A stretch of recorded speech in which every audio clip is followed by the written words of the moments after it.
who was it on CNBC? I think it was MSNBC that was talking about how, Donald Trump just loves Hitler. Oh, this is their new thing. They're doing it like crazy. They just keep saying, "Oh, well, Trump." The clip I think I saw, which I think is probably the same one, was I think Nicolle Wallace, who is supposedly a former Republican, saying, "Look, Trump's typical love of Hitler is expressed out of that he's just so stupid he loves Hitler, but in reality, it's much worse than that." It's like, wait, what previous love of Hitler? Did I miss a news story or two? I don't know exactly what that was. His love for Hitler. Can I ask you something? It's an interesting thing. Jared Kushner should be alerted immediately. I know. And so should the Jewish state. Wow. He made an amazing deal for Israel. Moved the embassy to Jerusalem. Wow, he's a really bad Hitler. I mean, legitimately, you could argue it's his greatest accomplishment as president. What he did in the Middle East, you could argue was his greatest accomplishment as president. So we welcome Pat Gray from Pat Gray Unleashed.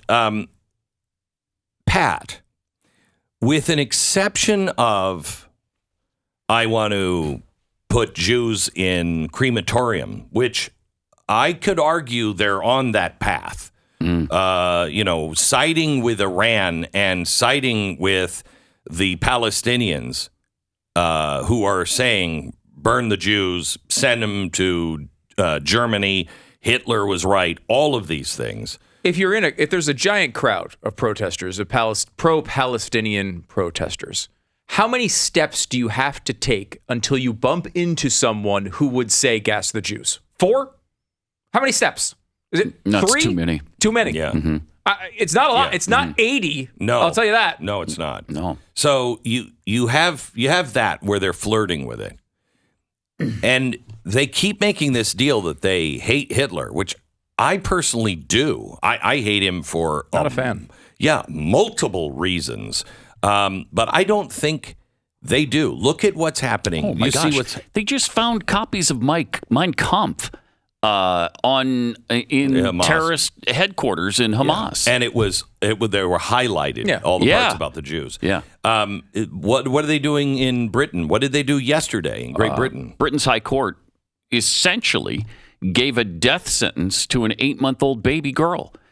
This baby girl had some rare disease, and they weren't going to treat her anymore in Britain. So they're like, okay, let us take her somewhere else. And they Italy, had the money, everything. Italy said, we'll pay for it. We'll bring your baby here. We will. We have a new treatment that is working pretty well. Show some promise, and this will give you more time with your baby. We'll pay for it. It's on us. Come here, and we'll treat her. Britain's High Court said, nope. Gotta die. Not only that, but you can't even, because we're turning off all of the life-saving machinery that's on her. She was on life support. They turned it off and sent her not home, but to some nursing facility. And so instead of allowing her to die with the family had to go to this nursing facility, and the baby did die right away.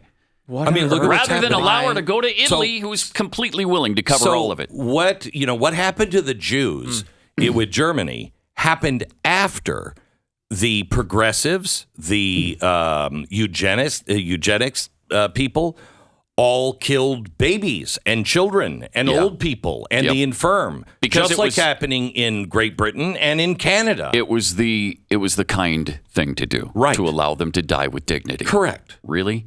Is that what you're doing? And that's what they're saying. Yeah. I don't understand how half the country. How about you let the parents decide?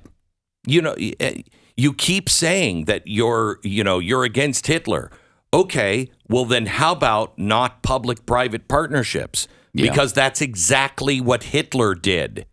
I mean, everything they're doing, Hitler did. Go back and read Liberal Fascism, right? Where you will see the point of that book basically was, outside of the killing all the Jews thing, there's a lot of similarities here between the modern left and the fascists of that day. But when you look at what's happening with Israel right now and the protests and the people in Congress who sound an awful lot like the rhetoric of those days from Germany. They are literally echoing the same. They're at the very least, propping up and supporting the people who do believe that Hitler did the right thing, right? At the very least, they're supporting them. They're repeating their propaganda. They're acting as if they're neutral parties in this and reliable narrators of this whole thing. And like, well, you keep saying like, oh, I can't believe Trump. He's just like Hitler. Well, why is that even an insult from you? You seem to like almost all of his policies. Where is the line? What is the thing that they don't want to happen? Because I always would come back to, well, they don't want to kill all the Jews, but like, I don't know. Recently, I'm questioning that Listen to the rhetoric. The rhetoric coming from the left. They do have a deep-seated hatred for Jews. They do. They just do. They do. They do. It's scary. It's really frightening. From a time, 75 years ago when we said never again, to a time now already where it's kind of fomenting right now. And all of the same, this is what I said in 2008. All of the old hatreds that we saw in the 1930s will come roaring back. Yeah, you've said that a million times, and it's what's so strange about it is I don't know. I get fooled into this assumption that like we pass these things, right? Like racism was that thing from a while ago. Anti-Semitism was that thing from a while ago. Thank God we're past that era. Eugenics was a long time ago. It was 100 years ago. I mean, look, it's important to understand it, but like it's not here today. Let's just make sure we avoid it. But like these things keep coming back. Like the old hatreds keep returning over and over again. I don't know. It's like the gods of the copybook headings. 100%. And it's like, what? I don't understand it. I don't understand how you can let a baby die when you have a chance. I don't either. And when their parents want them to live, and it's free. Yeah. Every little bump you could come up with, every argument to say, well, sorry, we have to kill the kid because it's going to cost us $12. All right, well, the $12 are paid for. Now what? And still the baby dies. Why? Because it's a culture of death. Yeah. That's the only thing I can come up. It's evil, and it is a culture of death. And I can't, because of what's happening in the Middle East, I keep coming back. What was God's commandment to his chosen people? As they're getting into the promised land, what does he say to them? Live long and prosper? No. Wait, maybe I'm mixing up my... Yeah. Am I mixing up my... Yeah. Okay. All right. He said... Choose life. Choose life. And that makes so much sense in a way that it's never made sense to me before.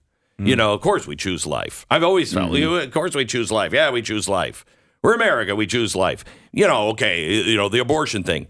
But look at every single thing that is being pushed is death. Yep. It is all death. It's a death cult. All the way down to death cult. Going in and mutilating our children. That ends in that line dying because you cannot have children. So it's dead. That line is dead. Not to mention they call it dead naming, right? I mean, like when you change, you're basically killing off the person that you were for this new person. I was going to say new and improved, but I would not say it was an improvement. But the new and improved version of you, right? You're not even allowed to mention Bruce Jenner anymore. I mean, it really is you just get down these roads and it's like, what's the other explanation other than that just these people are bad people who like bad things? They are. I don't know. To quote Hillary Clinton, they are early 20th century progressives. They did all of these same things. That's never been as true as it is now. Right. They did all of these same things. They were sterilizing people. They were silencing people. They were putting you in jail for your political opinion. All of that stuff. That is an early 20th century American progressive. And that's who they are. Period. That's who they are.